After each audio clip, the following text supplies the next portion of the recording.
Zee 24 तास एक पाऊल पुढे।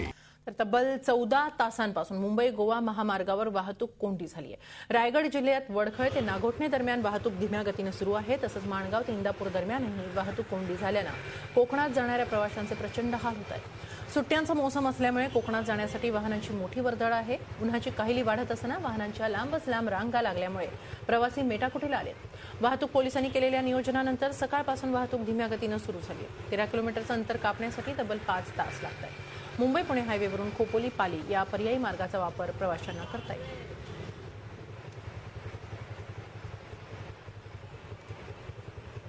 एकूणच 14 ते 15 तास झालेले आहेत, मात्र ही कोंडी काही सुटू शकलेली नाहीये। आपण याबाबत अधिक माहिती घेऊया आमचे प्रतिनिधी भारत गोरेगावकर यांच्याकडून। ही स्थिती आहे तशीच आहे।